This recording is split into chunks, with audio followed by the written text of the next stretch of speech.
Hello नमस्ते everyone, सबैजना सन्चै हुनुहुन्छ।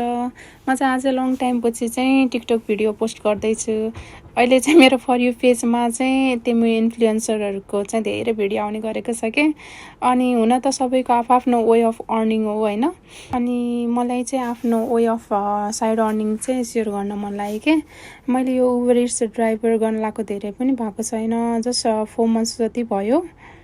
अनि यो स्प्रिङ टाइममा चाहिँ मजाले गर्न थालेको थिएँ कि म चाहिँ। अनि अहिले चाहिँ यो समरले गर्दाखेरि होला गर्न चाहिँ अलिकति गाह्रो हुन्छ। सो बेलुका बेलुका म चाहिँ निस्किने गर्छु है। अनि मेरो केयर गिभरको काम त छँदैछ। अनि म चाहिँ यो फ्री टाइममा आफ्नो होलिडेमा चाहिँ अब के गर्ने कसो गर्ने भनेर बोर भएको बेलामा चाहिँ उबर ड्राइभर गरिरहेको हुन्छु।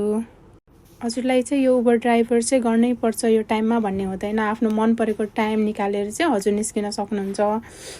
अनि लास्टमा आउँछ यसमा चाहिँ विकली पेमेन्ट हुने भएको भएर चाहिँ मलाई चाहिँ 1 विकको ग्रोसरी चाहिँ मजाले किन्न मिल्छ है। Thank you.